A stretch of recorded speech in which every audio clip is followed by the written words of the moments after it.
ATVs, but not every ATV. Thank you. Thank you, Representative. I just want to acknowledge and just appreciate the dialogue and the discussion here that's going on. This is appreciated, and I think this is productive just for us to, it might seem like a rabbit hole, Representative, but it's still having a conversation.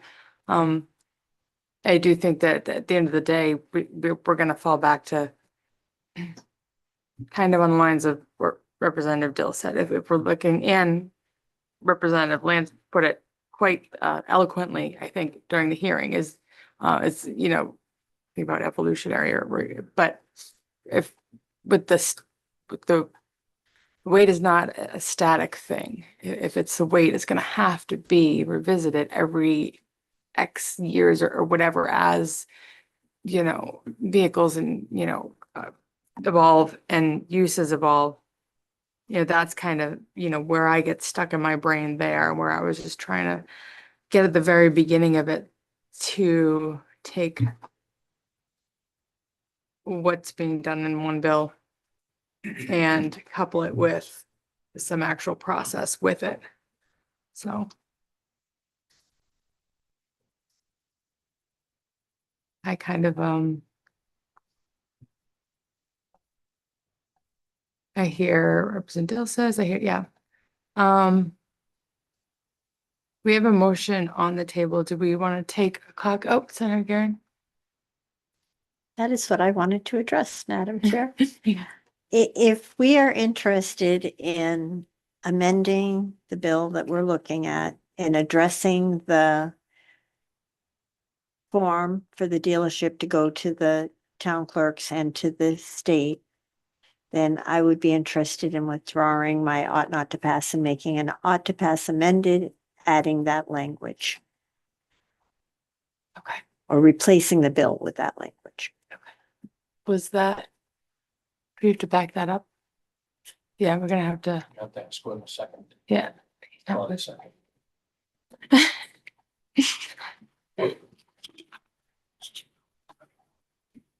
I won't support the motion, but I'll, Back out of your second? Yep. Okay. So, all right, so you're backed out of it, and so is that your motion? Yeah, Yes. okay. So should I state the motion again? Yes, please do. Strike and replace the bill with the language that would put the form in Section 4 there, yeah. a more detailed that we've been talking about. I think the analyst probably has down what that is. And then have it go to the town clerk and to the department. Right. I can second that. Oh. Okay, so I can second, right? Yeah, so I will second that. Discussion. Comment. What? I had a comment when time got appropriate. Oh, yes. But a comment is discussion. Okay.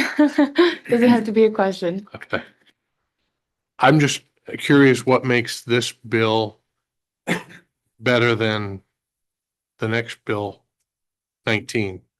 I know we're not supposed to discuss a Right. bill that we're not in front of us, but They're two I'm just separate things. curious how this is better, or why we couldn't incorporate what we need to incorporate out of this into 19 or vice versa, because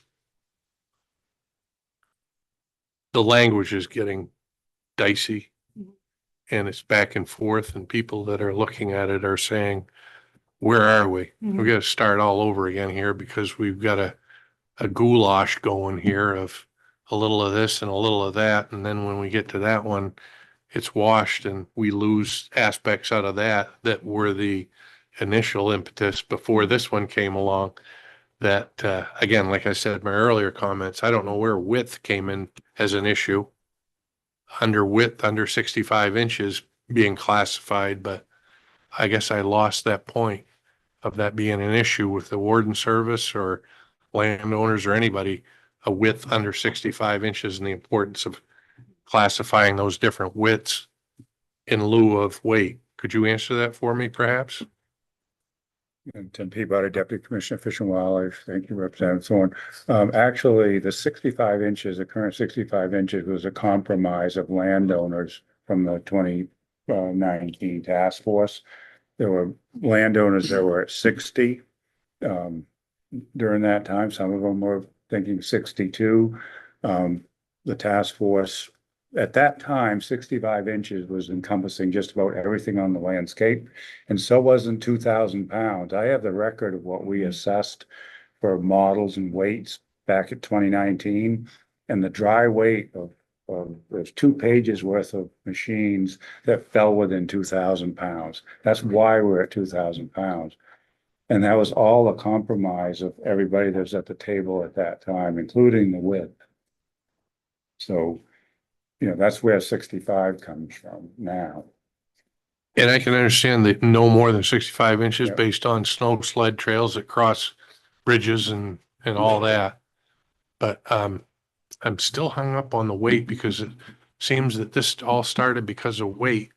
And now I'm looking at language in this bill that only deals with width and doesn't deal with weight. And I feel like we've lost the point of the whole bill or the whole system of bills between Senator Moore's bill and Representative Jarrett's bill and Representative Roberts' bill, and we're back to not even discussing weight at this point.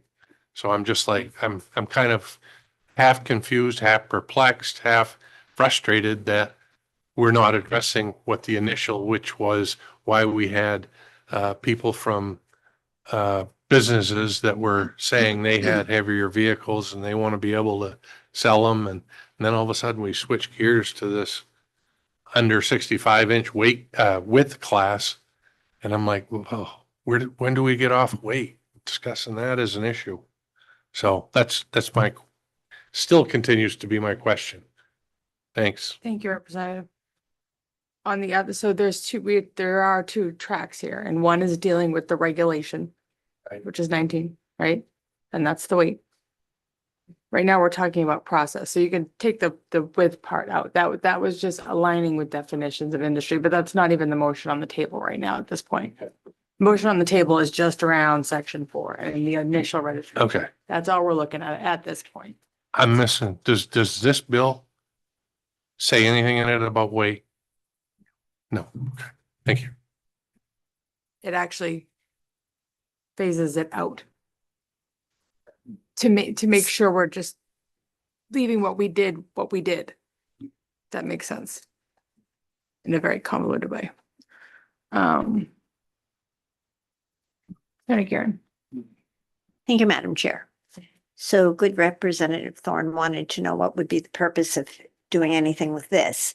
And I think this is going to take care of one of the flagrant problems of people fraudulently registering the vehicle. Then we can have our floor fight on LD 19 and whatever the weight is, that will go on this form that goes out to the town clerks and back to the state. But this takes care of clarifying what is the weight that this is being sold, and that goes on to the town clerk and the department.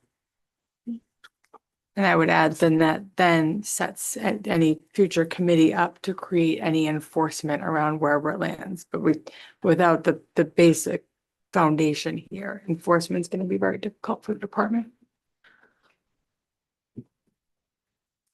Do we need a caucus or yep, okay. What? Where did the where's the clock? No, you don't need to put it back up. I just Look, you would have eaten to it. You don't even use a lot. I know, look at that. Good with Christmas trees too. What do you, Representative Mason, how long do you think? What time do you want to come back? 5 minutes. 5 minutes. Okay, 2:01.5.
Okay, we think we have who can be here now.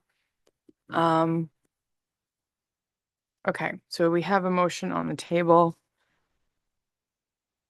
Is it pretty clear to you what that is? What I'll just repeat kind of part of what we just said in there is like, if we look at some of these vehicles, there are automobiles that cost less, that we need to have a piece of paper that we bring to the clerk in order to register. So it just seems like a very kind of common sense procedural thing that we can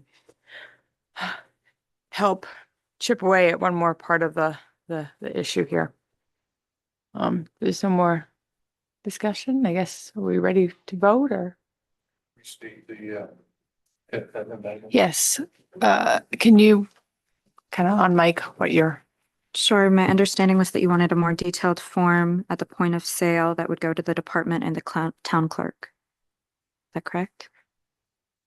Anything, a more detailed form at the point of sale and a copy of the form will go to the department and the town clerk? it's required for registration, yeah. Representative Dale? Thank you. What does that actually mean? Does that mean I go into the dealership, I buy a ATV and I get the form that says it was whatever and weight and stuff, and then a copy is sent to the department and a copy is sent to my town? No, you. No, I'm just trying, that's what I heard her say. Mm. I thought I heard her say. But I should be the one that's responsible for bringing that piece of paper into my town to get it registered. Right. Should be under registration required, yeah. So would you restate the motion that you just gave, please? At the point of sale, the form will go to the department and you as the buyer would bring a copy to your town clerk. I did not hear that the first time you said. Thank you. And so it's basically section 4 in the bill, but with the 1, 2, 3 taken out and it just being one being the form. And is there anything that we are adding to the form? So that, We're adding a either overweight, underweight. okay, so that be in the motion, she's writing it down, so. Okay. Now I think I know. Any other discussion? Yep. Is committee ready for a vote? Oh, yeah. Thank you, Madam Chair. I know things have gotten kind of heated here today, and I wanted us to just take a moment and step back and think about the fact that it is very important to the economy of our rural counties to be able to keep our trails open. And when we're looking at these bills, we have to remember the landowners and the ATV club's testimony, and what they want is to be able to keep the trails open. So I just wanted to say that. Ready for a vote? And call roll. For the motion ought to pass as amended, Representative Lance. I'm a no. Representative Lance is a no. Representative Terry? Yes. Representative Terry voting yes. Representative Thorne? Nay. Representative Thorne voting nay. Representative Dill? Yes. Representative Dill voting yes. Representative Roberts? Yes. Representative Roberts voting yes. Senator Gearin? Yes. Senator Gearin voting yes. Representative Wood? No. Representative Wood voting no. And Representative Reynolds? Yes. Representative Reynolds voting yes. That's 5 in favor of the motion. 5 and 3 opposed. Correct. So for the 3 opposed, what is your minority report? Yes. Can you go on your mic, please? Please. I mean, you can each have a different one, but I'd rather not. Ought not to pass, but with a letter to the department, wanting the land manage, the new task force, land task force, to look into all of the ATV problems, again. Would that be the advisory, the one we just did? Okay. The one we just. Okay. Is that your, okay, Representative Lance, your report? Okay, 2 reports. Thank you. All right, so we will now close that work session. Can you, I can.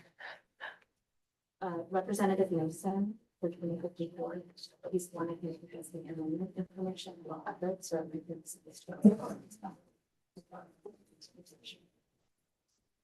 Oh. Okay, I wasn't aware that we had one. Okay.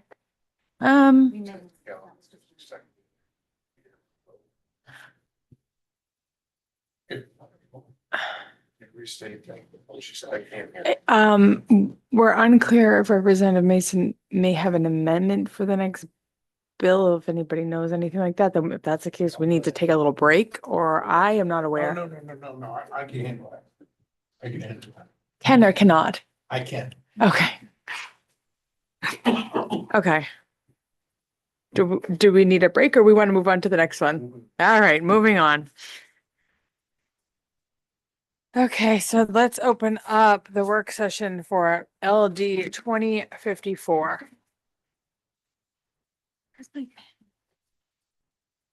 Okay, this is the second work session for LD 2054, an act to clarify the laws regarding moose hunting permits for hunting outfitters. This is a department bill sponsored by Representative Mason. The committee held a first work session on February 11th.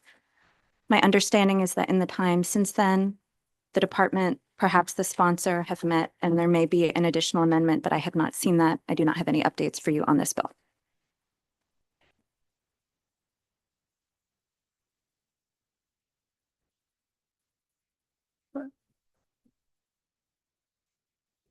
Go ahead. Representative Wood. I saw Representative Thorne nodding like he wanted to say something, but was raising his hand.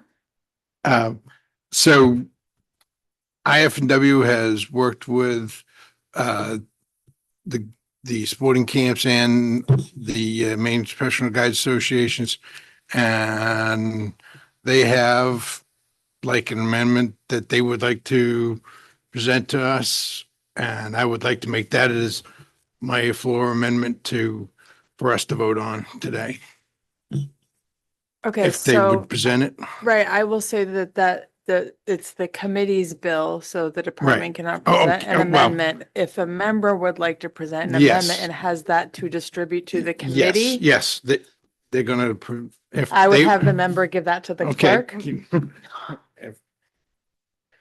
Tim, can you give me that? I will say that if this is extremely substantive and may require analysis, we may have to Okay, table this again. okay. Cause I don't know if anyone else has seen this before today.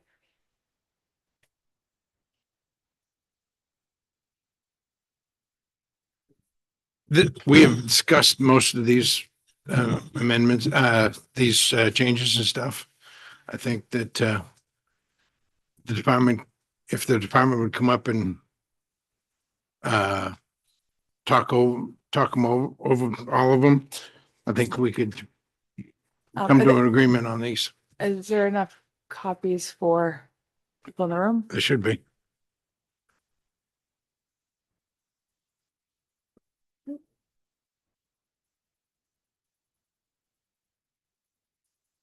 So to clarify,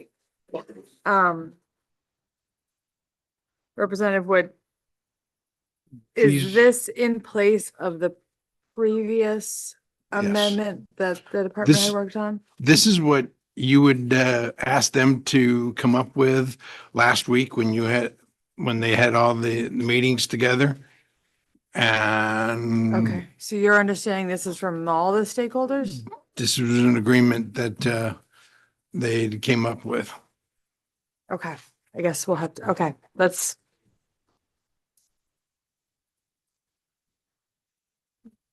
Are you the best one to walk us through this, I guess? Tim Peabody, Deputy Commissioner. I'll just say this on mic out loud right now. I'm not a fan of surprises like this. Because it's hard for us to work through language we haven't seen prior to today. Go ahead.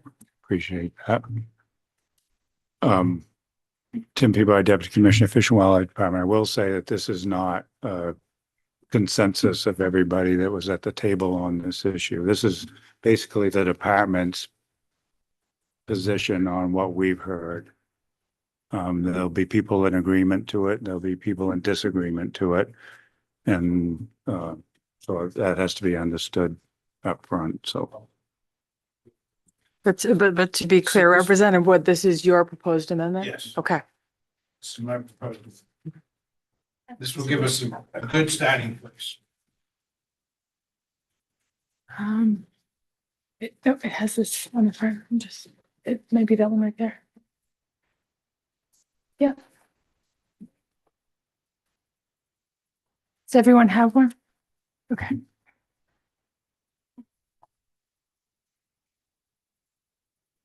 Okay. I'll begin by saying there's a front cover sheet on it, and that kind of gives an overview of the department's feelings and position on the holistic the entire amendment. So that can be read off outside of the committee and take it for what it's worth from the department's perspective. I think what would be most helpful, since no one's seen the language yet, is if we can take this, if you could take this, the side by side. That kind of each section was gone through and go through where each part of this amendment falls into the discrepancies between the two previous amendments. I think that's the best way for the committee to understand what is in this. Because there's a side by side from last analysis. In the bill folder, it's probably like 8 pages long. Never seen that back there. Maybe because I had my folder. I get it.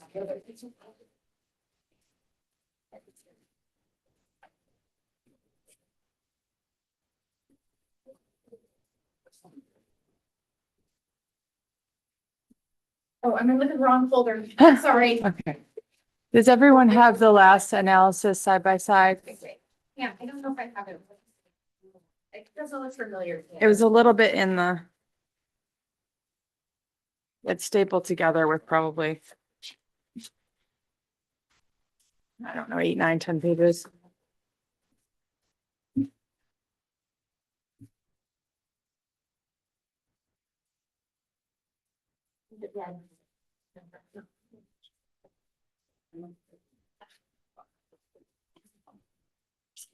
Is there any member who needs it or doesn't or?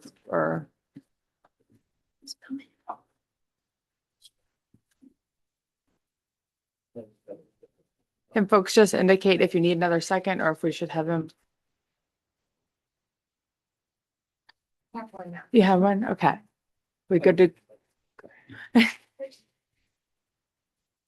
Maybe we can share with our neighbors. Okay, let's.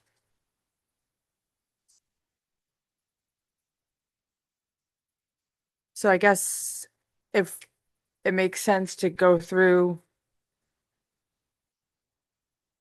each line item, I guess, or, Yeah, I think I got a path. okay. Somewhat. I hope you see one here. Okay, on the first page of the side by side, Mhm. it focuses on paragraph 11154, subsection 14, paragraph A. Actually, paragraph A covers almost a page and a half here on changes. So the sponsors amendment talks about having application deadlines in there, notification timelines, and also that the department shall make a final determination whether an applicant qualifies as a hunting outfitter under subsection, subject to an appeal by the commissioner. In making this determination, the department shall review applications, external sources reasonably relied upon, including public records, licensing information, historical information, and other relevant information. So that was a sponsor's amendment for that, subsection 14, paragraph A. The department's new amendment, I'll walk you through that. There's some, Yeah, I guess it would be easier to kind of like in the far left-hand column, what that is, and then which part of the amendment that addresses and where the compromise or not was had, if that makes sense. So we don't have to read through the whole entire thing. Yeah. Basically, the department's amendment that's before you right now addresses, all of paragraph A that's referenced in the sponsor's amendment. That's the department's version of that. It creates essentially a criteria that the department would consider in making a determination whether the sporting, the outfitter is eligible to apply or be entered into the lottery. So the sponsors amendment talks about the commissioner making the department making final determinations. What our amendment is showing you is what we would consider in making that final determination, I think. Providing the package deals. I mean, you can look, paragraph on the department's amendment, paragraph A, numbers 1, 2, and 3 are the standards that we would be considering.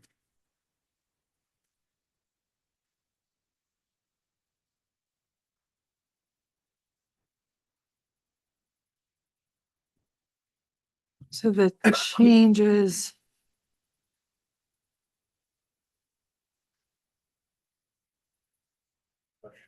Looks like there's an addition of operates as a hunting guide service for at least 3 months. Yes. So, and then these are ands.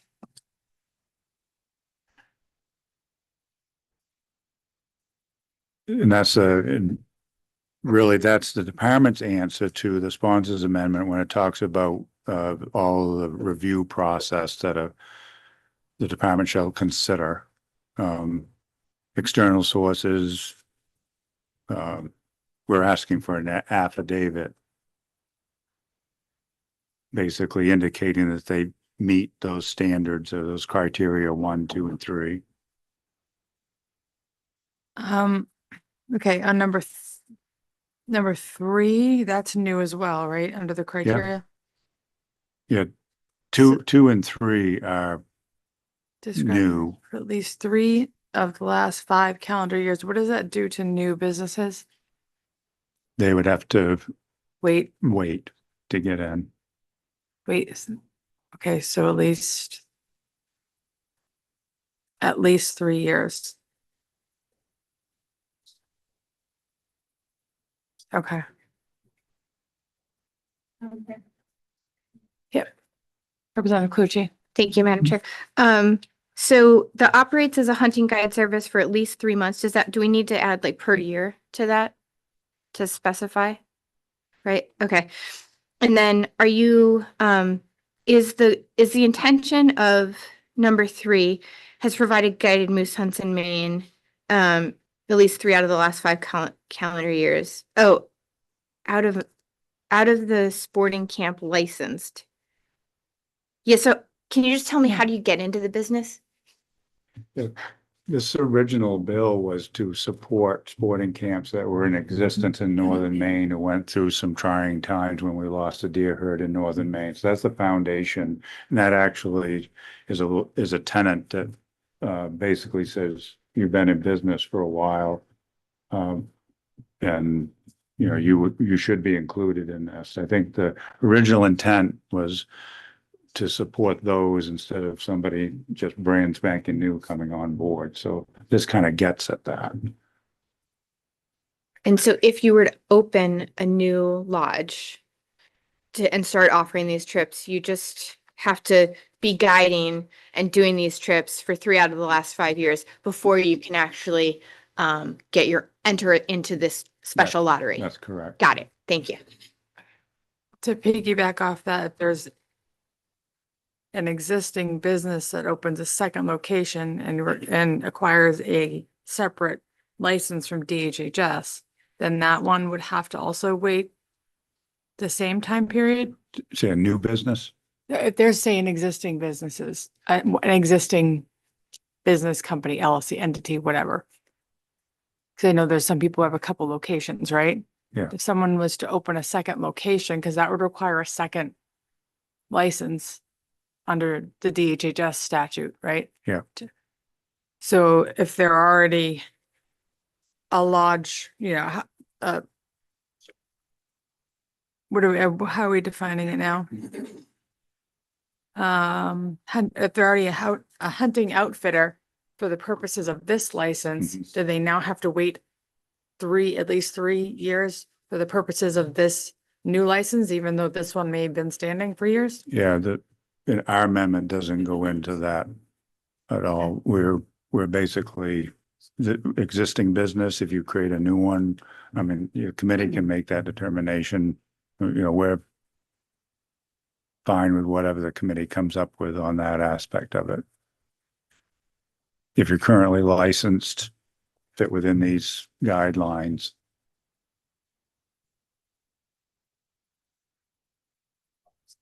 We didn't take it to that next level in our discussion. Cause it says person. Yeah, So you're the camp owner, you've been doing business for a gazillion years, you're ready to retire. I come and buy the camp. Hmm. Do I start from scratch, or is that an existing outfitter that's been there doing business? I bought the camp in good faith, thinking that I could therefore, get right in the lottery and start down the road. Same guys, same everything, but it's a new business. I'm a new person, but these guys all work for me guiding. They do have to get a new license from DHHS. And I don't like there again, that to me, that fits the premise of why this law was put into place to begin with, to support those existing sporting camps. So then you're saying that would be considered a existing sporting camp, even though I just bought it. My reaction to it. All right. Yes. Thank you. I see some Yeah. nods in the back here, so I think for some other Follow questions. the nods in the back. I believe that would be a new license issued from, It would be a new license issued under DHHS, but it's an existing set of buildings. Usually it's Representative. yes, it'd be new license, but 9 times out of 10, it's one of the guides that work for the lodge that ends up buying the lodge. So I would think that, it's an existing lodge. They'd still be eligible to go into the program, in my opinion. Okay. Well, So I think that needs to be spelled out. yeah, I Madam was Chair. gonna say, what I think is clear is 3 is not clear. Okay.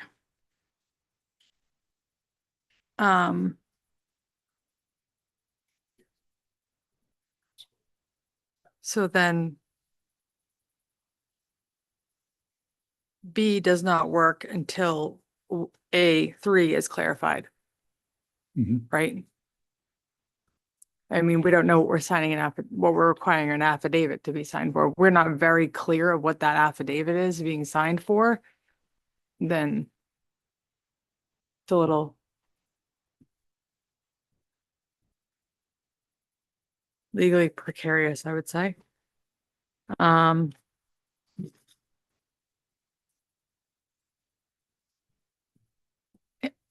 God, How sorry, about if we, I'm trying to read No as I'm problem. trying to how about, like how about watch. how about if we add in 3? Hey, let's keep going through this so we can flag what might need to go back to. I'm not gonna tell you where think I'm going right now, but I feel like this language needs to be gone over. Okay. All right, so we're at, is C new as well? C is new? What's that? Paragraph C. Under 14? Yeah, that's new, yes. How do you? How do you? So- Again, that came out of the discussions. About adjusting it, okay. That we basically can run a preference, basically run the lottery through for those that applied that have camps located in the moose hunting zones as a preferred run of the lottery. Hmm. Part of the problem here is people, I think we can tailor it more to get people with their first choice Okay, by doing that, keeping the people in their camps where they actually, their licensed camps. That's one of the goals of this exercise. Right. Is to And be that able was to one hunt of the- from their camp. that was one of the And that's, topics of consensus. this is our attempt here under that paragraph C. I Can we, notice there's a alphabetical issue here on paragraph labels, but we'll get through it. okay. But that's what that does.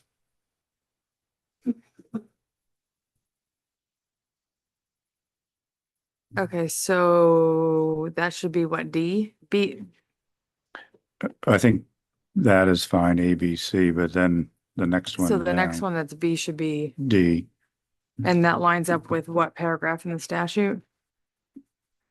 B, With the which one? current statute. B under the current statute? Yeah, B in this amendment is B under the current statute. Okay, okay, so we're on the second page, bottom, We're on- right? Yes, Okay. So on the analysis packet, we're at the bottom of the second page. And on the amendment, it's B under the C. Okay. What are the changes here? so the changes here, basically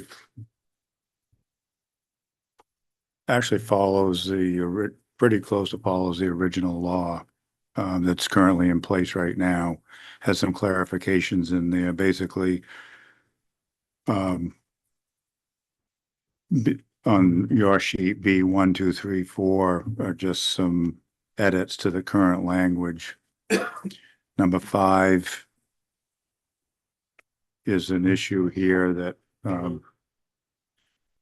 the department placed in as multiple viewpoints on number 5. A outfitter may not buy, barter, or sell, or offer to buy, barter, or sell a moose hunting lodge permit or the authority of that permit issued under this subsection to another hunting outfitter.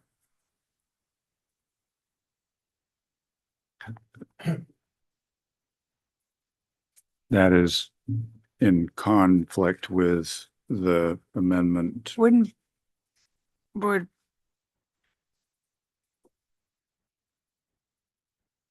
The sponsors amendment.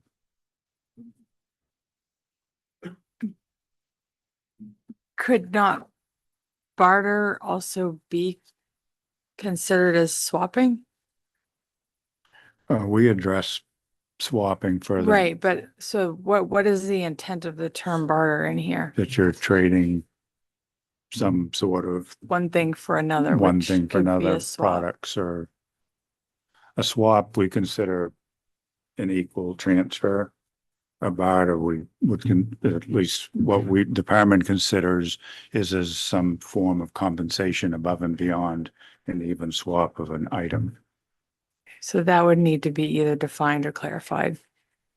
I don't think we have barter. That's not in the statute elsewhere.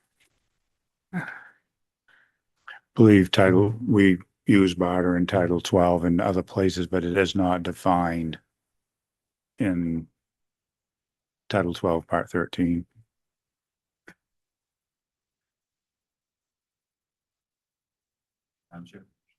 Yes, yeah, just while I'm reading, just yes, you can.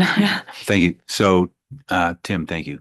So the only justification for swapping straight across is a districting situation?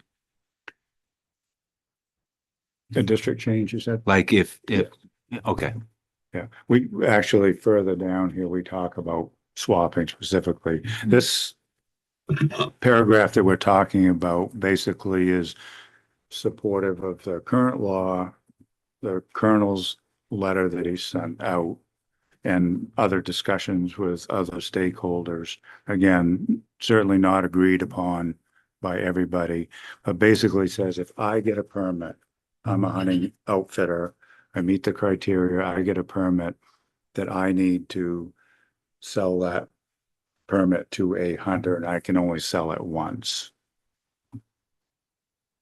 I have to sell it to a hunter and it's not to be sold between outfitter to outfitter. It's sold by me as a recipient from the lottery to a hunter. And that's what that pretty much follows the current language and the analysis by from Colonel Scott's letter.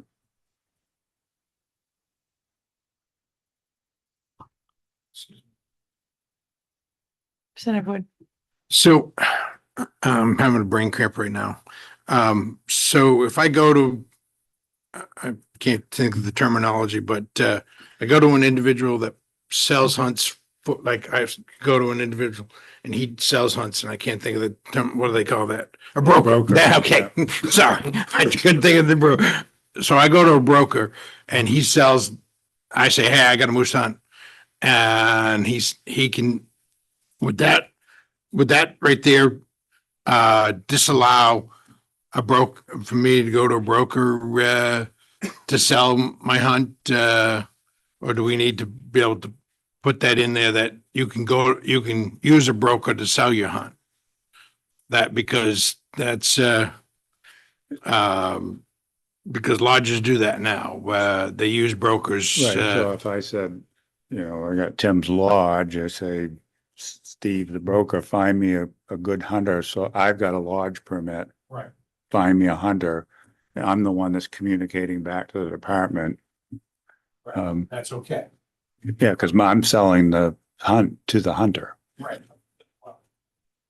The broker is finding the hunter and then. But I'm communicating with the hunter and selling the hunt. That's okay. Representative, your mic's not on, and I would ask. So- Thank you. So even with this in there, you can use a broker, no problem at all. As long as the permit holder who won it in the lottery is selling that once to a hunter. Right. But they can Someone can legally find use a the broker hunter. though. Okay.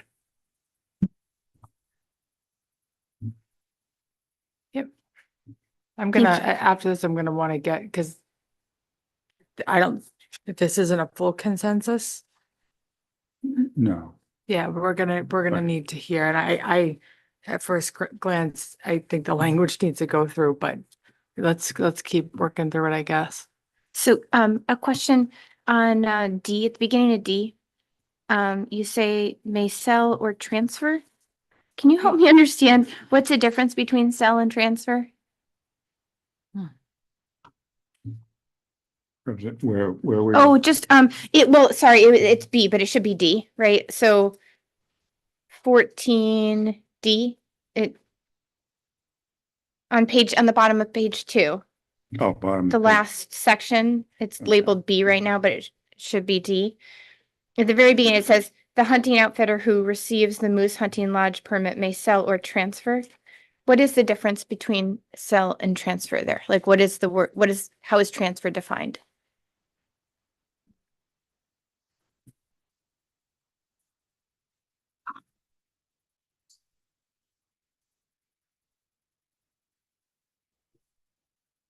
Or is it just using 2 words for the same Yeah. thing? I could give it away. I mean, I could transfer it to you and not charge and not sell. Got it. So to it's you. just giving it away. Yeah. Okay. All right. Thanks.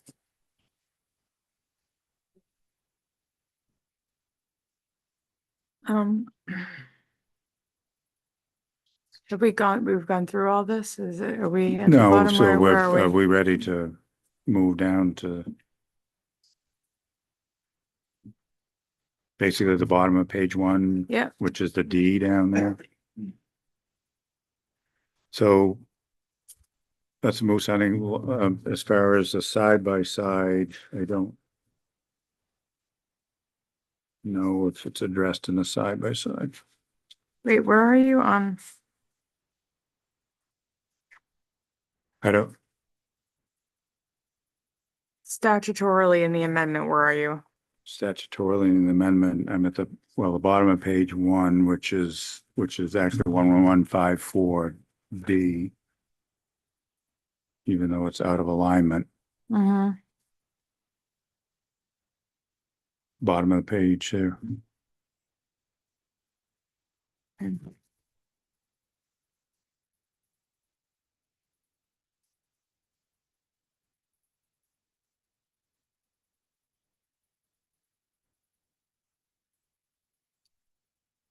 it goes over onto page two. It talks about swapping.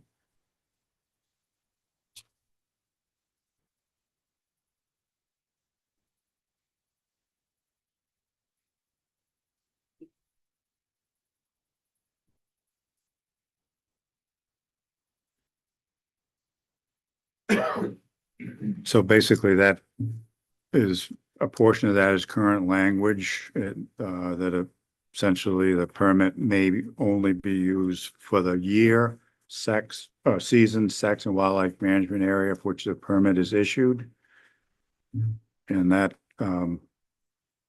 basically be for the year 2026, September bull season, wildlife management area, 5.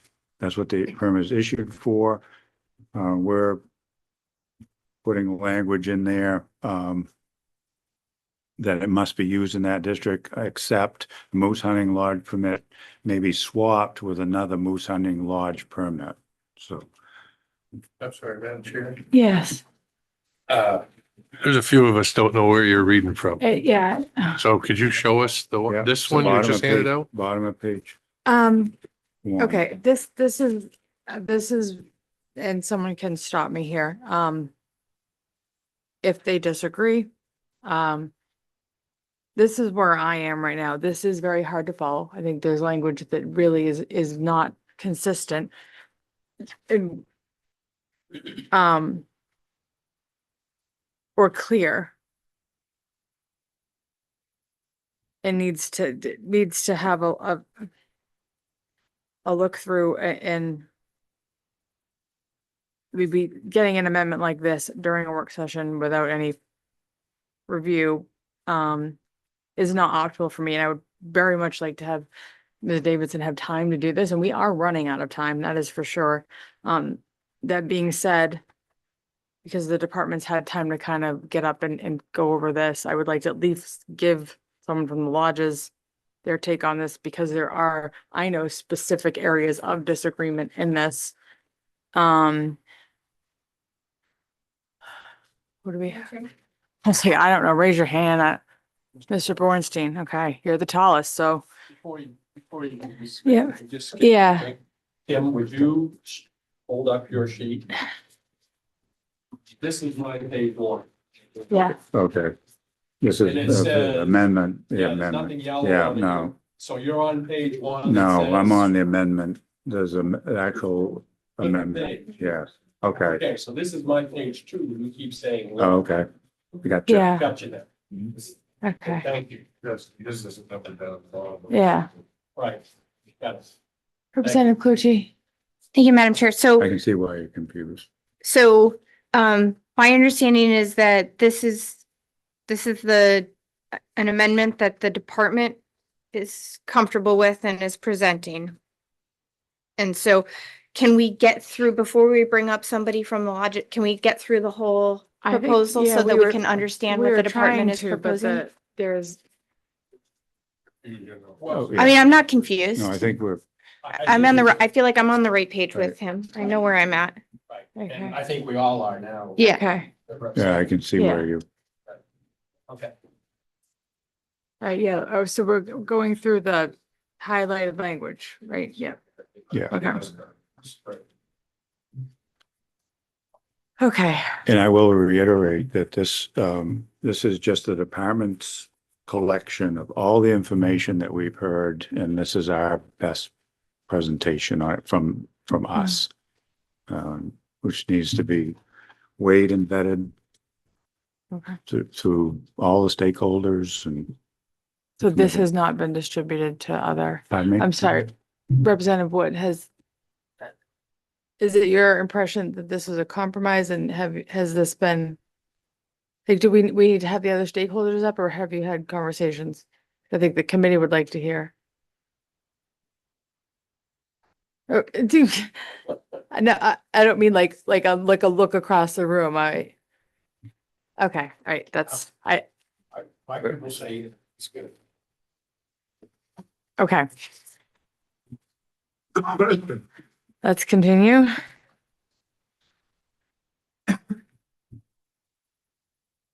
You're on page 2. I'm on page. Bottom of page 2. The Top of numbered page page 3. two. Yeah.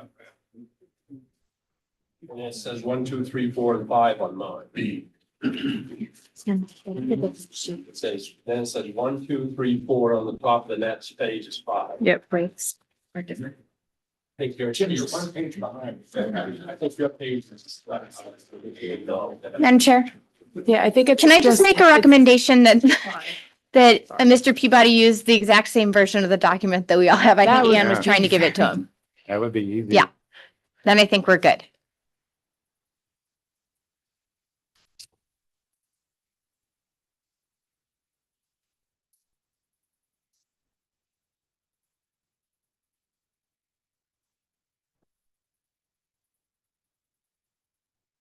Okay, so I think we're on page 3 now, towards the D. Yes. Okay. Moose hunting lodge permit allocated in this subsection, may be used only for the year, season, sex, and wildlife management area for which the permit is issued, except that moose hunting lodge permit may be swapped with with any other moose hunting lodge permit. So if all of you have permits, I have a permit, I could swap with a moose hunting lodge permit. Moose hunting lodge permit may not be swapped with permits allocated under the regular moose hunting lottery unless the original hunting outfitter that was awarded the moose hunting lodge permit wishes to swap for the purposes of relocating their hunt to the wildlife management district where their licensed facility is located. This is saying that I got a permit, but it's not where my facility is located. I could swap with a general lottery to pick up a permit where I could hunt from my facility. In the district where you're. Yes, where my lodge is.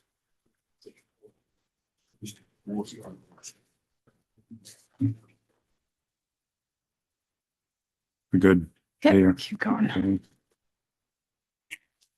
Next paragraph, which is E on your paper, permits allocated in this subsection may not exceed 5% of the total permits issued per year for each season, section, wildlife management area permit type. What this does is allows the lodge permits not to consume all available non-resident permits in a district. If there's 20 permits in a district, essentially it'd be 10 available non-resident permits. There'd be 10 available for lodges, 10 available for non-residents. This is designed to service other guides that wish to sell hunts to non-residents. Currently, the current law, which is at the 10% level, allows lodges to take up, in some situations, all of the lodge permits in a particular season, September season, or primarily the September season, which is the most highly sought after. This year, the 2026 season and Zone 5 is there's no non-resident permits for September in Zone 5, and the lodges, I think, got 12 permits in Zone 5. So this would be 6 and 6, essentially. This is what this portion of the amendment, it balances that so that guides without lodges would have an opportunity to market to other non-resident hunters.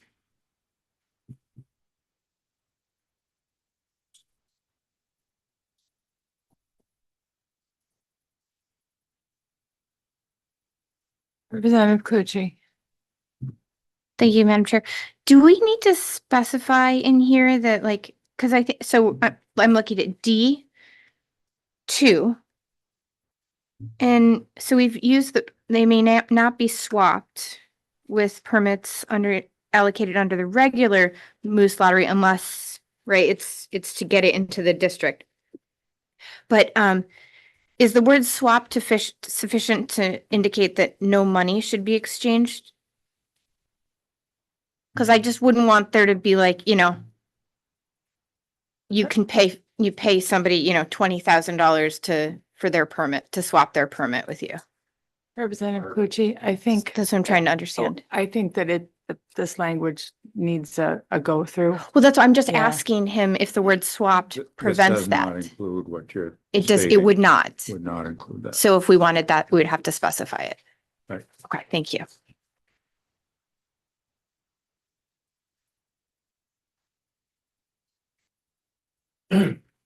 Representative Wood. Thank you, Representative Roberts. By law right now, you can do that in the general lottery. You can pay someone you can incentivize someone to swap with you to swap a moose tag.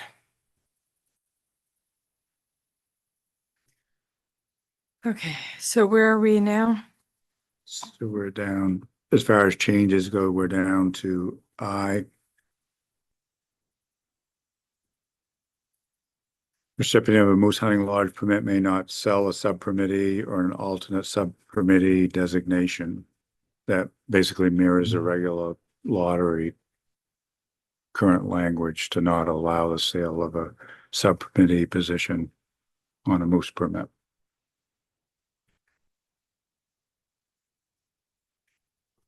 Okay. Good. So And the next, J, that obtains a moose hunting lodge permit is ineligible to apply or obtain a permit from the general moose lottery until the fourth calendar year after the issuance of the last permit. So basically does not allow the person to enter into the general lottery. They can purchase another lodge permit, but they're gonna have to wait 3 years, like everybody else does, to get into the general lottery.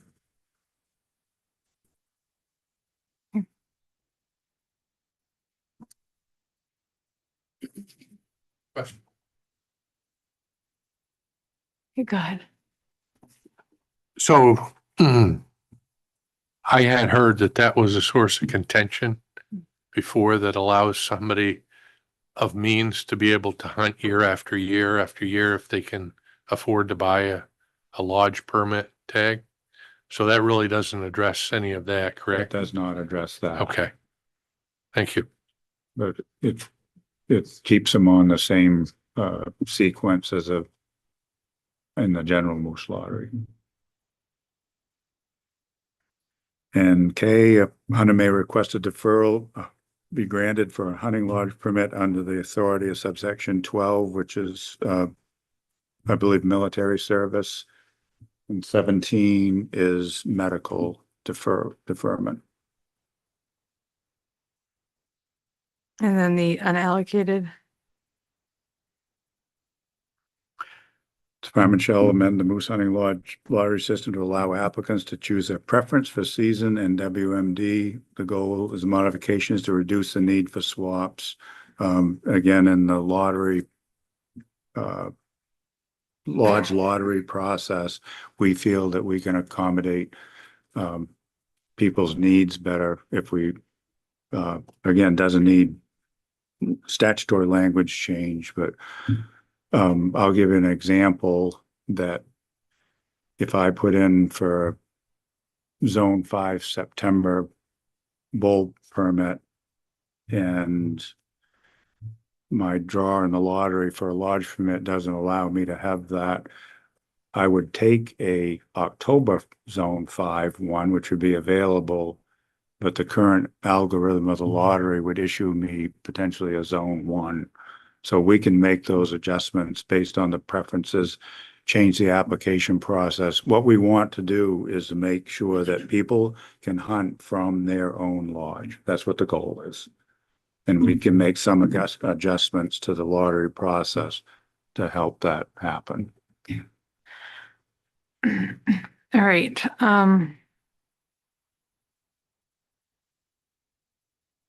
so this is where I'm at right now. I'd like to have someone from the lodge up. I would say 5 minutes top. What I can say right now is, as I have done with this bill before, if I had gotten this amendment, I would have canceled today's work session because this is substantive enough that I believe the analyst needs to go through it.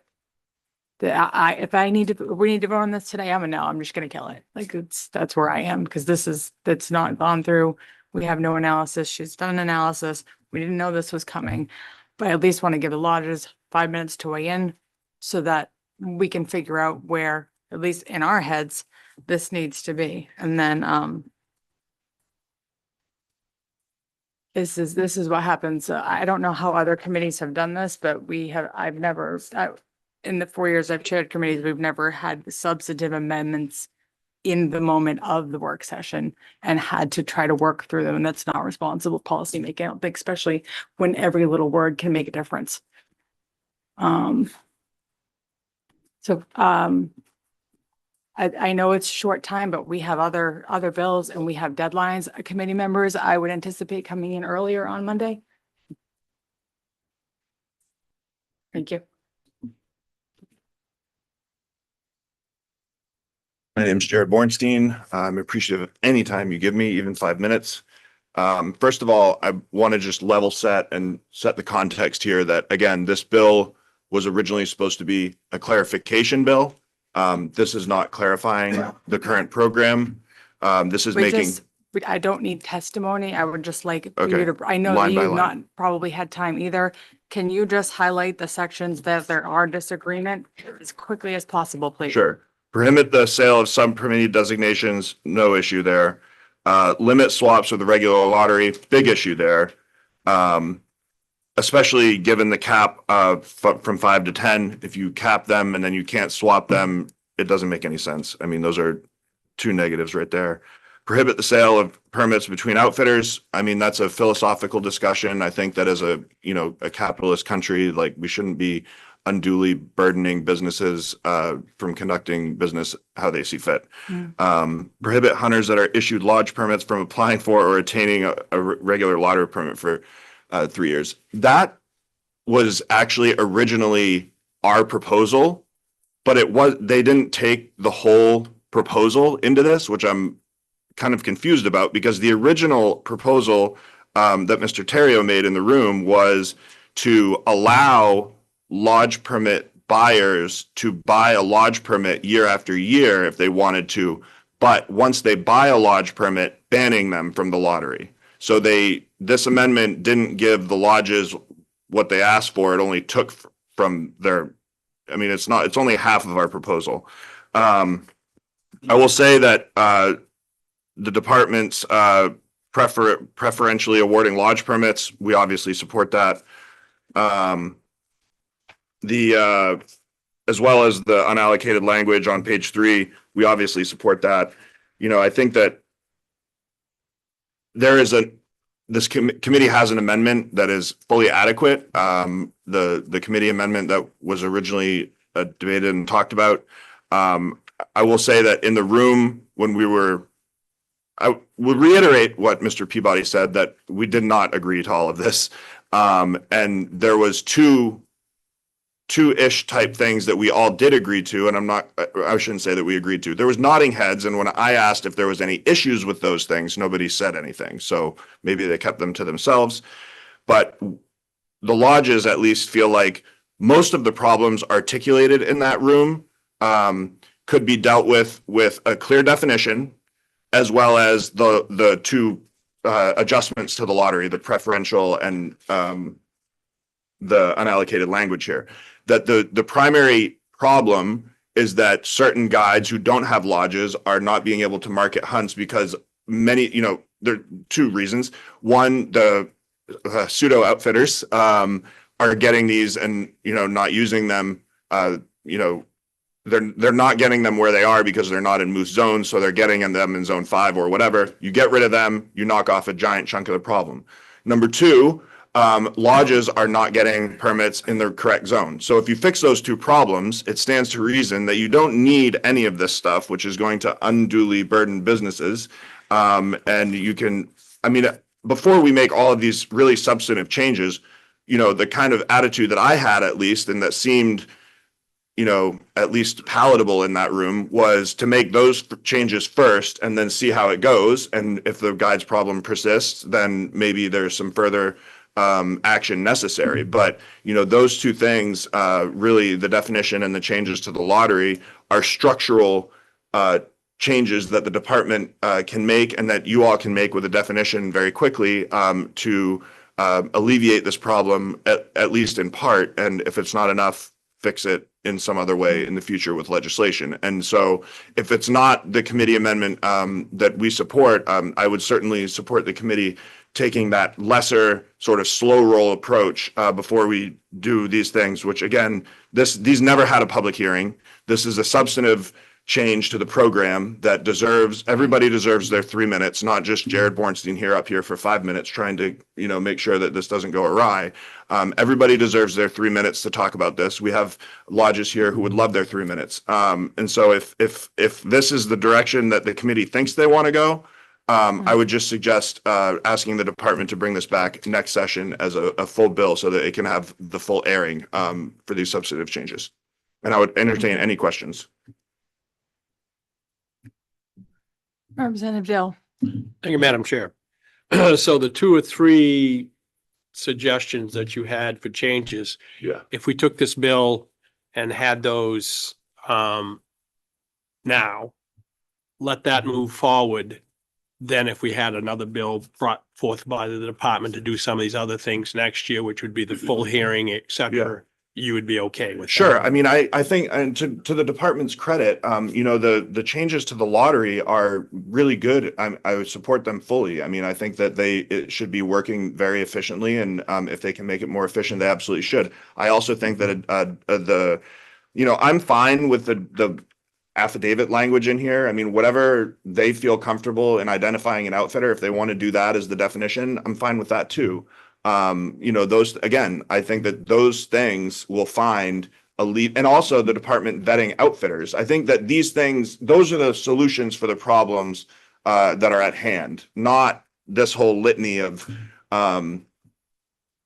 proposals that, really is going to burden business without having any measurable effect. Whereas those other things should have time to percolate and understand the implications before we make more substantive changes. But yeah, I'll argue the bill next year as well. And just to clarify, because I'm trying to get caught up, because I know I was in the room for the first Yes, ma'am. hour or two, but not for the subsequent. I see new things, but did that come out of the second conversation, or just some of this is new? Most of it came out of the second conversation. Well, the new things, like the prohibiting the hunters that are issued lodge permits from applying or obtaining a regular permit for 3 years. Again, that is not the entire proposal that we made. That was a compromise because in the original language that we proposed, it was only allow a lodge permit buyer to buy a lodge permit every year. That was seen as unpalatable. And so Mr. Terrio's suggestion was, let them buy a lodge tag every year to help the small lodges who have a small market, but ban them and they lose their points from the lottery. You see, so this amendment only takes the ban them and they lose their points from the lottery. It didn't take our full suggestion, which you can form your own opinions about that. But and then I believe that the unallocated language and the preferentiality was mentioned when you were in the room, but we went into much greater detail in the afternoon session. Okay. Yeah. Representative Wood. Thank you, sir, Representative Robinson. So I think I would like to hear from the Manufacturers Guide Association, maybe the Sports Camp Association also. But so the 10 to 5%, the original bill, because I was on here when we did the original bill, it was never the intent of this bill to take away from the non-residents to be able to get a moose tag in the September hunt. So how do you feel, how do you justify them not being able to get a September moose tag Well, I in certainly, the lottery? I don't think I need to justify that because I certainly believe that they should be able to get them. And again, through the changes to the lottery that the department can make, also vetting outfitters to exclude any pseudo outfitters that will not be applying for those zones, and there'll be less overall lodge permits given in those zones. I think that it's plausible that will solve the problem. And I think that we should go forward with the least amount of changes possible. In science, you have variables and controls. So if you change all of this stuff, you don't know what fixed it, right? So if we put all of these burdens on the outfitters just trying to see if it works, why do that when you can change small variables here and there that are structural and most likely have an impact? I mean, they will have an impact for sure. We just don't know how big it will be. Thank you. Okay. Okay. Like Shit. Representative Clucci raised her hand. okay. Thank you. Thank you. So as I've said, I feel like we need to have Ms. Davidson go through this language and figure out further what we need to do and where my intention would be today if we had to do something. So if anyone has anything different, Representative Clucci. Thank you, Madam Chair. I'm confused as to what Miss Davidson's analysis would be. I mean, I feel like we were walked through the amendment pretty thoroughly. And so I'm not sure what she would do differently. It seems to me that we have information from the department. We just heard from the lodges. I'd love it if we could just work the bill and just like ask questions and talk amongst ourselves. It's not from the lodges either. So she has not had a chance to look at it. We had a very extensive side by side of the two. One was the original amendment. The second one was the second amendment from the department. So this is now the third. A side by side was done like this. It is very hard to see in context after being part of the conversations as well. I guess my point is, I think we have the information. I'd love to just be able to talk about it amongst the committee.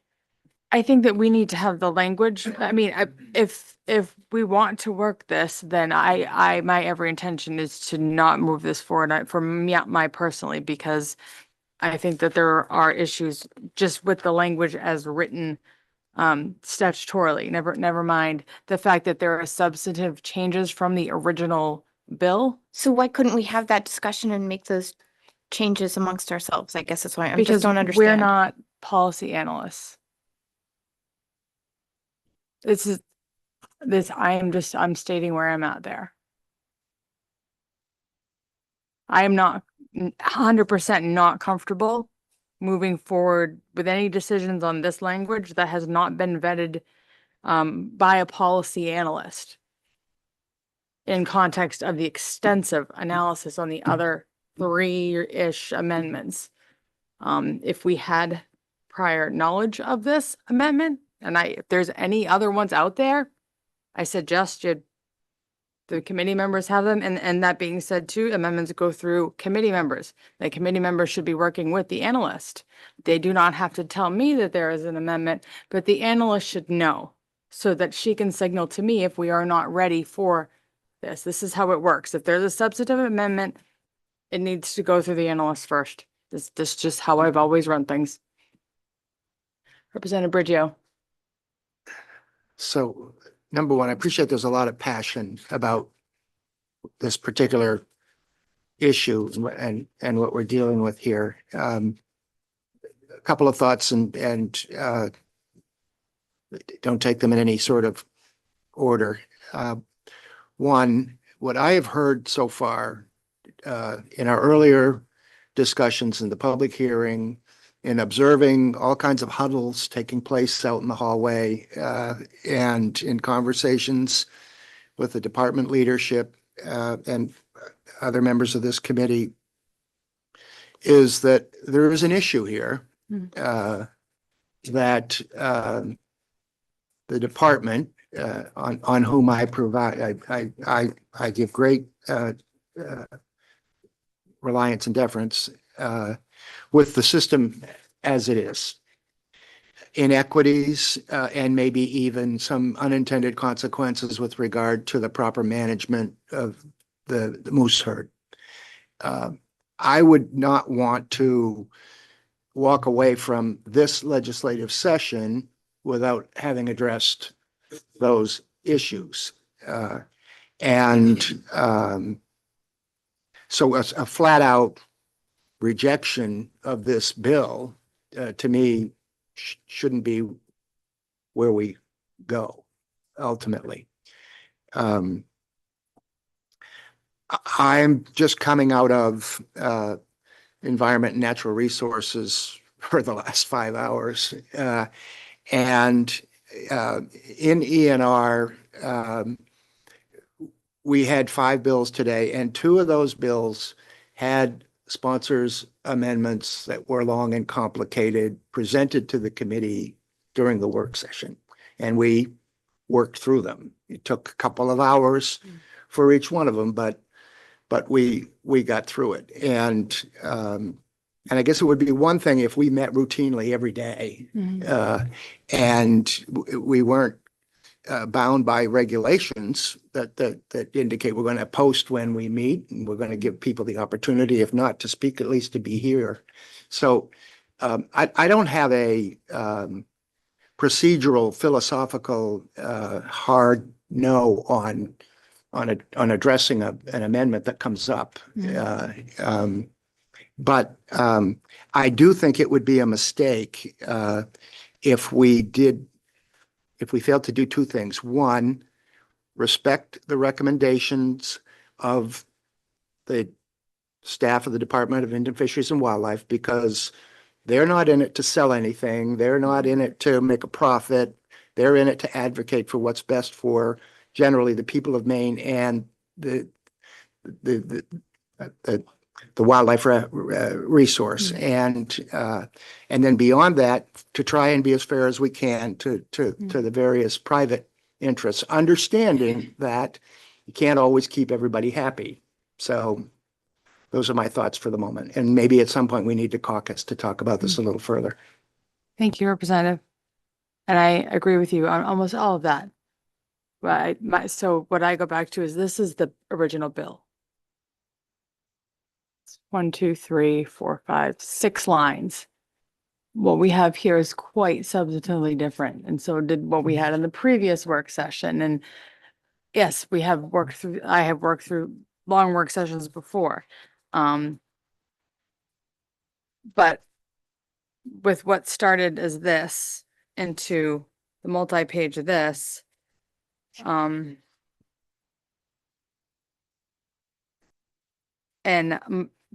so my comment on a down vote would be if it was to vote on the language as in front of us today. If there is going to be such contention, because I believe the department said in their testimony, it was was asked for clarity and for folks to kind of come together and figure it out. And I think that's what a lot of folks try to do, and they did a lot of figuring differently. Which puts us in that position where I want to make sure that we're making the most responsible decision for all of us, every single one of us in this horseshoe, to go from 6 lines to 3 pages, right? None of this in between having had a public hearing. Can it be a resolve? Can it be or is there language that can come together? But again, this is where I get back to here and understanding, what's going on. And having been in the room with the conversation, I think with 13 of the stakeholders for a couple hours, I didn't see this coming either. So, definitely would have allotted us more time as well. So I don't think that there is harm in tabling it to give the analyst time to look at the language. If it needs to be cleaned, and then have a discussion. Rather than trying to parse this out as written.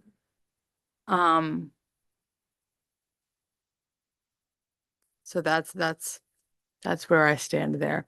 If it was a large bill to begin with and there were, amendments, committee amendments, but this started as, I would almost call it a concept draft. I mean, it's very, very little. That makes sense. Representative Thorne. Thank you, Madam Chair.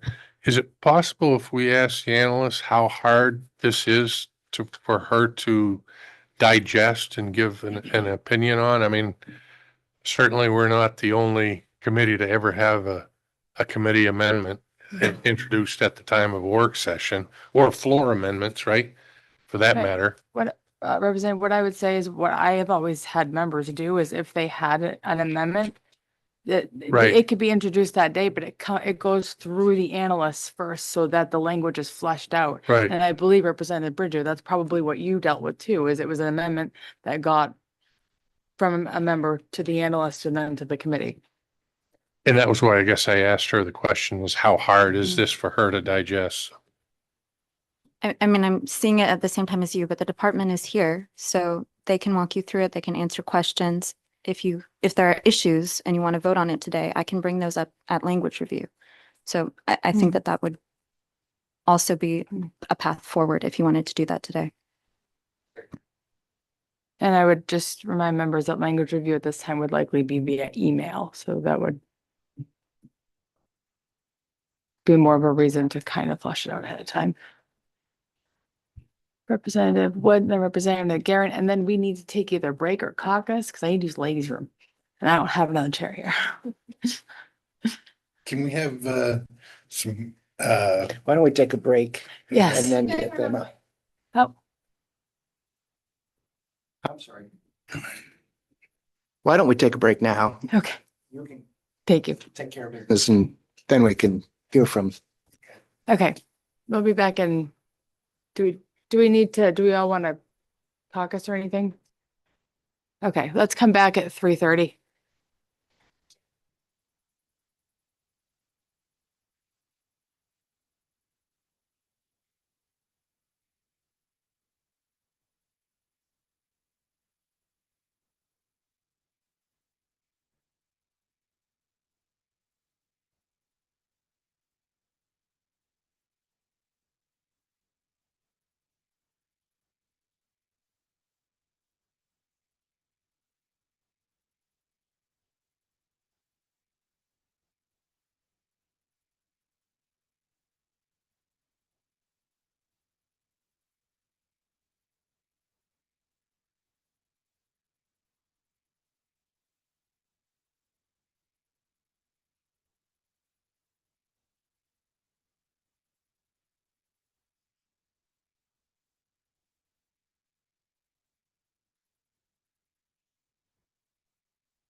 All right, welcome back, folks. Thank you for your patience.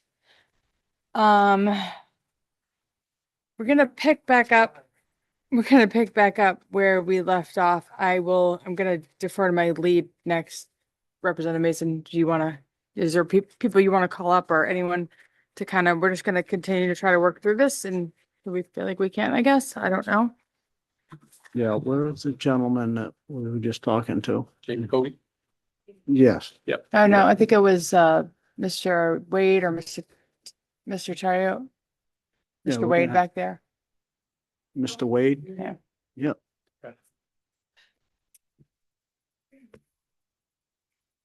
Thank you, Madam Chair, members of the committee. Kind of new to me as far as like, I didn't really know that a lot of this was going on. Can you just, can you state your name and, where you're from, please? Oh, sorry. Or who you represent? Yeah, my name is Wade Kelly. I'm from Allagash, Maine, a lodge owner in Zone 1.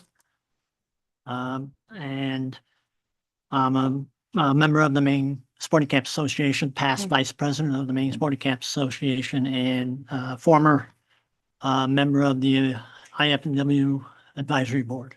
So those are my things. I just wanted to, when I read the Yeah, original. I had given Mr. Bornstein 5 minutes with the intention of this, but to try to work through this, can you walk us through this and see where you guys are with this? Yeah, and I'm here to, actually, I'm here speaking on my behalf and how I view what these lodge tags have done and what these new amendments would do to that. Okay. If I just take If what we, yeah, you if saw we can today. kind of stick to what's written here, so we're not, Today's. yep, Yep, yeah, okay. with Yeah. today's. Right. So I'm just looking at the original and seeing no problems with the original. Thought that was great. That should have went, should be here. My concerns with, one of my concerns with, this was the, 3-year wait that they had us on where, and the language in here was, well, we're gonna, make it so the 3-year wait is in the general drawing for a lodge tag person. And I did not understand, it was clarified to me by the department that that also meant that there would be no 3-year wait on a potential lodge tag purchaser. So am I correct on that? And as far as like the understanding of that, or that's what I get out of it. So as far as like Can you note that as for clarification on J? Sure.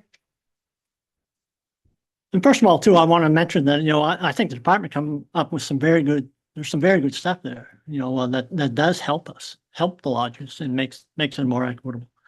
One of the things as far as like, the swapping with the new revision they have here is where originally you weren't allowed to swap in the general, they didn't want you to swap in the general lottery. Well, now they come back with where, okay, it's okay, as long as you want to swap into your home zone. So basically what you're looking at for me is that if you didn't get drawn in your home zone and you're in a zone that's not desirable to you, you can swap out to it. But if you're in your home zone and it's not a desirable zone, you're not allowed to swap out of that to a more desirable zone, which was normal in the 8 years that the program's been running. That's been a non-controversial. There's no one hurt in that deal. I'm swapping with you and you're happy to do it, and everybody's happy. So I don't see the reasoning for having that at all. It has been mentioned to me why, but I appreciate the explanation, but I don't tend to agree with that. And where are you there on? That would be where they D2. The Moose Hunt Lodge may not be swapped with permits allocated under the regular moose lottery unless the original hunting outfitter, as you can read. So that was different. And so, like I said, my opposition to that would be, well, you're allowed to work with the general lottery for one way, but not the other, so I just don't agree with that. The other one is, not allowing lodges to work together. My own experience in that is I have helped another lodge, and this is how it happened was, there was a lodge owner from the southern part of the state, got a lodge tag in my zone, zone one, I know it. And he had a dislocated shoulder, was going to have surgery. So he called me and asked if I could help. So what I did was I did help. I took his clients for the regular, what I did with him is I took it for a regular lottery tag price. Like if somebody had just got the tag and asked me for the hunt, and this is my price. There was no sale to me of the tag or anything like that, So this is not under number 5, right? Yes, yes. We want to just make sure we're not getting like testimony Oh, type yeah. stuff, okay? I'm not real good at this. And currently you are allowed to do this. Currently you are, and you have Okay. been for the last 8 years, So I Okay. guess my opposition to that would be like, well, if you could show me like, if the department could come up with, say, well, why or who gets hurt, how that is detrimental to the program for me to be able to work with another outfitter. I'm required to hire a guide for it, you know what I mean? So what would be wrong with me working with an outfitter that I'm basically hiring to do the hunt for me in another zone? You know what I mean? So it's not, I guess what I read in some of this is that I'm trying to find where the negative impact of what we've already had, where they're finding the negative impact in that. So those are the two things that that 5 and D are to me that are not they don't provide any help to the outfitters at all. I guess this might be for if the department or someone comes back up, or if there's a constitutional lawyer in the room, is that potentially a violation of the Commerce Clause, What's that? being able to, for businesses to work with each other? Is it a conflict of the law? I'm not a law. I'm just saying, like, if I want to working together, it would be like this. Last year, my client, he got his moose early, and he wants to go on a bear hunt. So I call up a guide, and I arrange a bear hunt for him. I'm working with another outfitter. Yeah. Go ahead. Sorry. I'm Sorry, like Madam trying to Chair, read- I'm just having a hard time understanding, like, I think we're supposed to be, this is a work session. Yeah. We're just asking people to opine on that are not constitutional attorneys on constitutional issues. I mean, this just, I'm not sure where we're going. I'd love to be able to have the committee be able to talk about the bill and work the bill. Can you just point to, so I've got those 2 sections there. Is there another one that would, and I don't need we don't need to go on about it, just, Well, those would be the other 2. I mean, as far Okay. as for me, I mean, those would be the 2. so As far as for me, there are lots of things that I find that the committee should actually understand about how this is run, not just our lodge hunts, but how the general lottery hunts are managed by outfitters, Okay. non-lodge owning outfitters. There's just more to it, and this doesn't, in this right here doesn't, it actually is kind of detrimental to some outfitters Okay, over others, given their home zones right. and where they're able to hunt. Any questions from the committee? Right, thank you for you pointing very those much. sections out. Representative Dale. Could I have James Cody come up, please?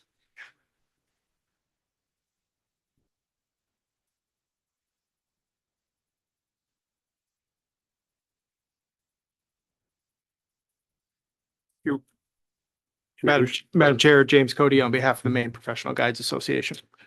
Thank you for being here this afternoon. I think I misunderstood you earlier when we were chatting on break. But would you tell me what your opinion is of this document that we're handed this afternoon? Yes, thank you, Representative. Generally speaking, there are some things that we care more about and some things that we care less about. All things considered, the Maine Professional Guides Association supports the proposed amendment. Okay, so then, what we heard was the selling and swapping were the two issues. And I thought you had told me you were against them, but you're okay with them. Number 5 and number D2, is that correct? Yes, we support both of those You provisions. support both of those too. Does it impact your businesses in any way if you could sell or if you could swap? Does that make much difference to your guides? It has made a difference, and as evidence of that, there are several folks in the audience that support those provisions, some of whom some of these provisions, as Mr. Kelly just mentioned, some of these provisions don't benefit some of the people that support this. But there is a desire amongst MPGA members to clean the program up in a way that protects it. We fully support the program, fully support everybody in the room having access to these tags in a lottery type process, appreciate all the economic development benefits that it brings. But this has been sort of years in the making in terms of a desire to clean up the program. Okay, so then my final question is, from what we've heard, if you're an outfitter with a business, a building, let's say, then they seem to be opposed to 5 and D2. But if you're a guide that does not have a facility, a building and stuff, you're okay with this. Is that too simplistic or? It's too simplistic only because there are multiple guides sitting behind me over my left shoulder that also own lodges and steel in the ground and also support this provision. Thank you.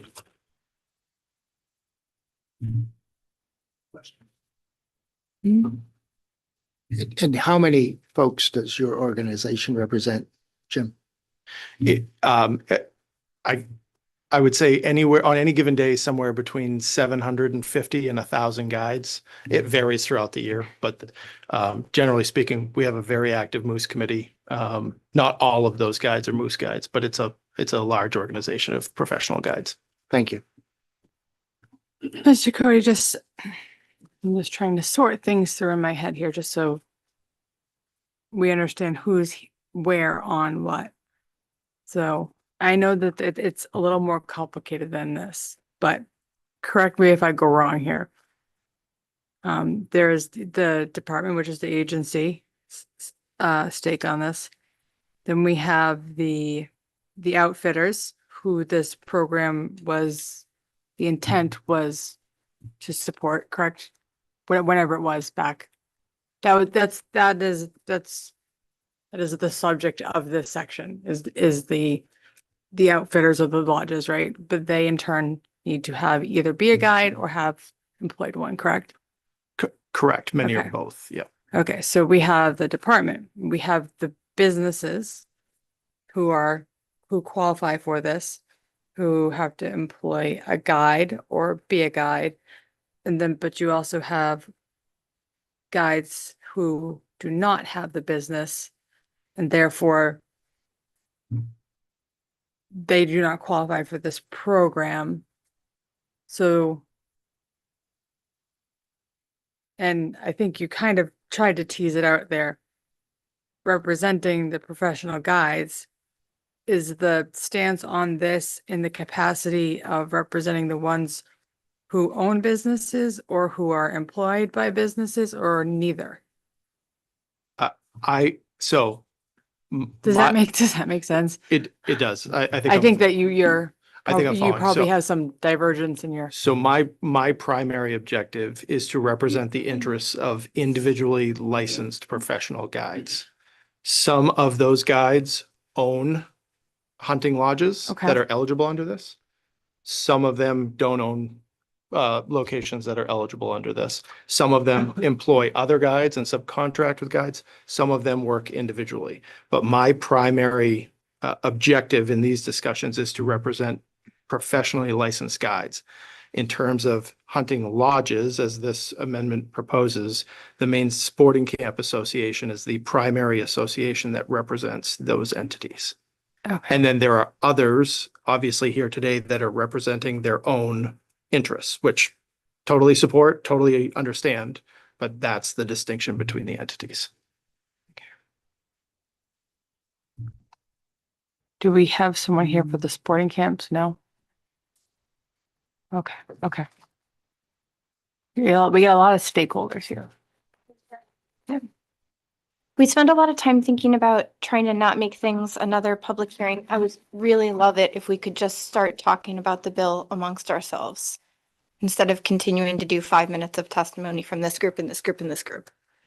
Right now, we're getting because this is new content, trying to get a feel for where the stakeholders were and understand where they are on each of these things. This is another, I mean, we could go back and talk about just the original two amendments if we want. It's unclear what bill, Representative, you want to focus on, like this one?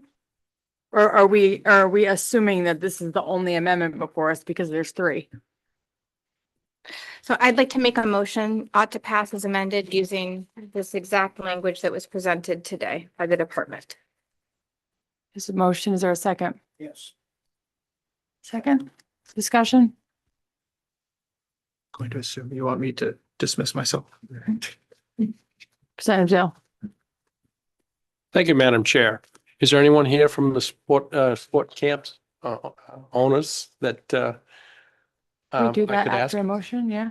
It's a discussion you can Okay, do, okay, absolutely, yep. but if anyone's willing, could they come up? There we go.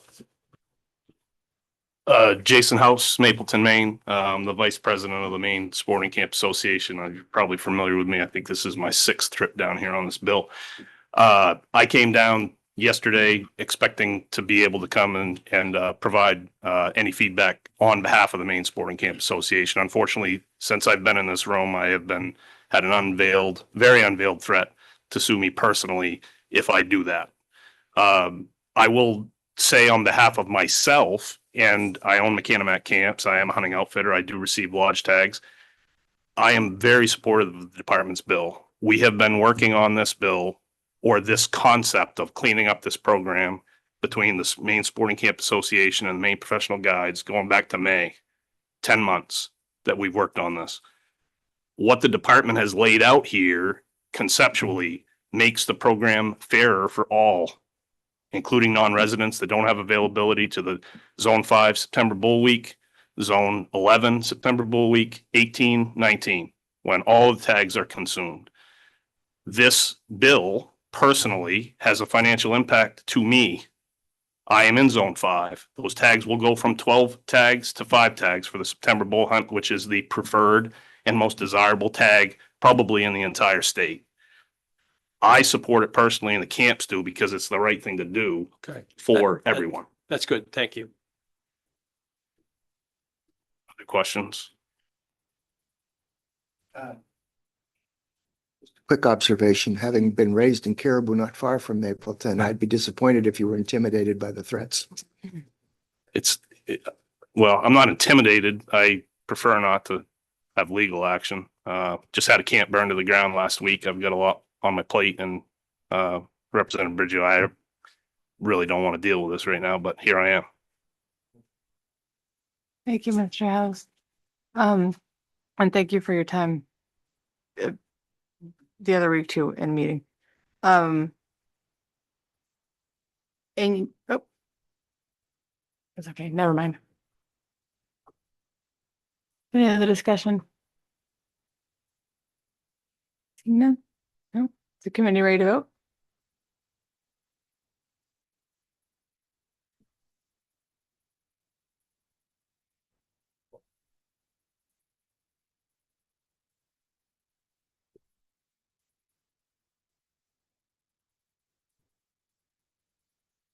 For the amendment ought to pass as amended, Representative Clucci. Yes. Representative Clucci voting yes. Representative Lance. Yes. Representative Lance voting yes. Representative Terry. Yes. Representative Terry voting yes. Representative Thorne. Yay.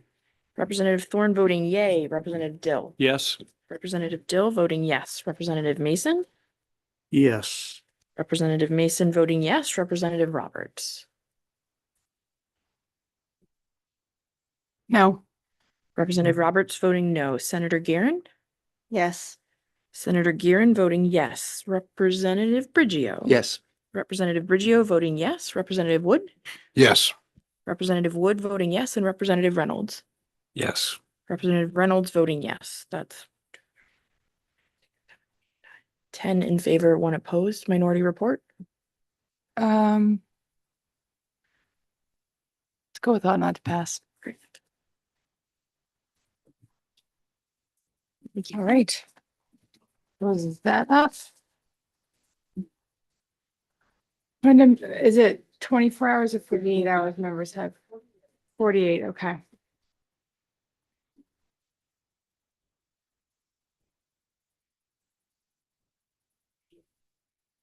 And then we have language review, right? Yep.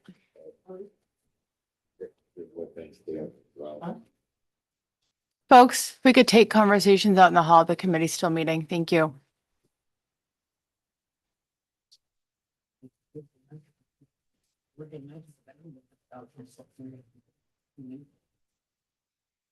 Okay, we have one language review today. This is a preliminary language review for Senator Guerin's amendment to LD 19. The original title is an act to change the definition of oversized ATV in the laws governing the registration of all-terrain vehicles. There is a new title, an act related to oversized ATVs. There are 4 members on this report: Senator Guerin, Senator Carney, Representative Brigio, and Representative Dill. The amendment before you authorizes the chief judge to establish a violations bureau to address civil violations. It requires sellers of ATVs that cannot be registered in this state to clearly disclose that vehicles cannot be registered. It directs the Department of Inland Fisheries and Wildlife to develop and distribute targeted educational materials related to oversized ATV rules and regulations for distribution to ATV dealers and town clerks. It creates a new prohibition for the violation of illegal operation of an oversized ATV. It gives the commissioner the authority to suspend all licenses, permits, and registrations issued by the department to any person convicted or adjudicated of illegally operating an oversized ATV. It establishes that after point of sale, an ATV dealer must provide a copy of the signed form to the purchaser and to the department within 1 month of the date of sale. It creates 10 part-time intermittent game warden positions for increased recreational patrols, 2 positions for each of the 5 warden divisions across the state. It creates 10 sets of scales with 4 units per scale for trailside weighing of oversized all-terrain vehicles. It reestablishes the reimbursement of landowners' fund to reimburse landowners for environmental damages caused by recreational users of their trails. And it establishes the infrastructure upkeep fund to support infrastructure upkeep on public and private lands to support infrastructure such as campsites, trails, and access points on both public and private property. And there are 2 other amendments that have already received a preliminary language review: Representative Clucci's amendment and Representative Mason's amendment, and those will also come back for final language review. Sounds good. So if members on the report are happy with this language, I will send it to the revisor's office. Need a minute or? Good. That's it? Okay. Is that it? Okay. So we're expecting to have one other public hearing at some point. We're waiting for the FOA bill. It's still being drafted, the report out. But we're getting there, right? Okay. I will entertain a motion. I move to adjourn. Second? All in favor?